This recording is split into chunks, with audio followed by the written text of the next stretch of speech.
नमस्कार, मैं हूं एंकर ज्योति और आप देख रहे हैं सिटी संगम न्यूज। तो चलिए नजर डालते हैं। गंगा यमुना और अदृश्य सरस्वती के संगम में रविवार को करीब लाखों लोगों ने पुण्य की डुबकी लगाई। मकर संक्रांति की मान्यता इस वर्ष 15 जनवरी को है। ज्योतिषियों के अनुसार सूर्य रविवार की रात 2:54 पर मकर राशि में प्रवेश करेंगे। उदया तिथि की मान्यता होने के कारण सोमवार को ही मकर संक्रांति स्नान का पुण्य मिलेगा। माघ मेले में पुलिस में पैरामिलिट्री पुलिस के जवान, पीएसी बाल और अतिरिक्त सुरक्षा एजेंसियां लगाई गई हैं। चप्पा चप्पा पर सीसीटीवी के माध्यम से पूरे मेले की निगरानी की जा रही है। माघ मेले के पहले स्नान पर्व मकर संक्रांति को लेकर मेला क्षेत्र में पुख्ता सुरक्षा इंतजाम किए गए हैं। संगम क्षेत्र में पुलिस जवानों को रविवार से ही मुस्तैद भी कर दिया गया है। माघ मेले में पुलिस व होमगार्ड के करीब 3500 जवानों की तैनाती की गई है। इसके अतिरिक्त पैरामिलिट्री को भी तैनात किया गया है। इनमें RAF के जवान भी शामिल हैं। मकर संक्रांति का पर्व है और प्रातःकाल से लाखों की संख्या में श्रद्धालु विभिन्न स्नान घाटों पर आकर स्नान कर रहे हैं। ठंडक के बावजूद भी आप देख रहे हैं कि लगातार लोग इस संगम तट पर और अन्य स्नान घाटों पर बराबर आ रहे हैं। इनको एक व्यापक सुरक्षा योजना, वृहद सुरक्षा योजना बनाकर सारी व्यवस्थाएं सुनिश्चित की जा रही हैं। आवागमन के मार्ग पृथक पृथक निर्धारित किए गए जिससे कोई स्टैम्पीड आदि की घटना ना हो। पब्लिक एड्रेस सिस्टम के माध्यम से हम श्रद्धालुओं को उनके आने जाने के मार्गों के बारे में, विभिन्न पार्किंग स्थलों के बारे में जानकारी दे रहे हैं। जल में सुरक्षा के व्यापक उपक्रम किए गए हैं। सारे स्नान घाटों पर डीप वाटर बैरिकेटिंग के साथ जाल का व्यवस्थापन किया गया है। साथ ही फ्लड कंपनीज के जवान, जल पुलिस के लोग, SDRF की टीम और इवन NDRF की टीम भी जल में मौजूद है। एक फ्लोटिंग पुलिस चौकी की स्थापना जल में ही की गई है। राजपत्रित पुलिस अधिकारी, डिप्टी SP रैंक के अधिकारी जल में भी सुरक्षा के दृष्टिकोण से नियुक्त किए गए हैं।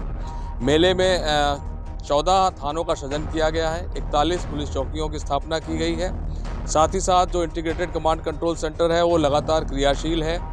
CCTV कैमरों के माध्यम से, बॉडी वॉर्न कैमरों के माध्यम से, ड्रोन कैमरों के माध्यम से लगातार फीड ली जा रही है। मेले में कोई अपने परिवार के साथ बिछुड़ जाए तो उस उद्देश्य से उसको परिजनों से मिलाने के लिए खोया पाया केंद्र बनाए गए हैं। साथ ही साथ चूँकि महिला श्रद्धालुओं की संख्या बहुत अधिक है, इसलिए महिला पुलिसकर्मी भी बड़ी संख्या में लगाई गई हैं। महिला पुलिसकर्मी सादे वस्त्रों में भी घूम रही हैं। साथ ही साथ यहाँ पर ATS के कमांडोज भी मौजूद हैं, RAF की टीमें भी मौजूद हैं, STF की टीमें भी लगी हुई हैं। इस प्रकार सारी व्यवस्थाएं सुनिश्चित की गई हैं और स्नान, मकर संक्रांति का स्नान सुचारू रूप से चल रहा है।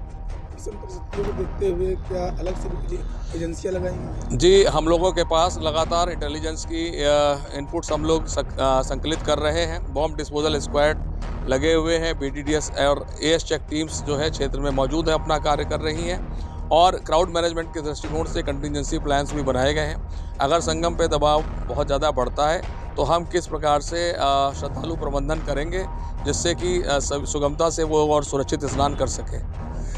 ये मिनी कुंभ की तरह माना जा रहा है, एक रिहर्सल माना जा रहा है, तो क्या इसकी व्यवस्था? देखिए, इसको हम लोग रिहर्सल के रूप में अवश्य देख रहे हैं, लेकिन साथ ही साथ चूँकि ये चीज़ें, घटनाक्रम लगातार चल रहा है, सारी व्यवस्थाएं हम उसको उसी वास्तविक रूप में भी कर रहे हैं जिससे कि किसी भी श्रद्धालु को कोई परेशानी ना हो।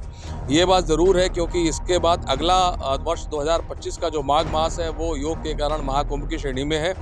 तो उसमें क्या क्या चीज़ें हमको और देखनी है, क्या विस्तार हमको और अधिक करने हैं, किन चीज़ों पर ज़्यादा ध्यान देना है। एक विज़न हमको ज़रूर उससे मिल रहा है, ट्रेंड अवश्य मिल रहा है।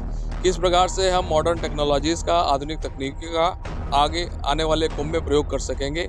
ये हमारे लिए एक लर्निंग लेसन है। इसको हम दोनों रूप में, रिहर्सल के रूप में और वास्तविक रूप में, चूँकि श्रद्धालु तो वास्तविक रूप में आ रहे हैं, सारी चीज़ें वास्तविक रूप में घटित हो रही हैं, उसके अनुरूप सारी व्यवस्थाएँ भी सुनिश्चित कर रहे हैं।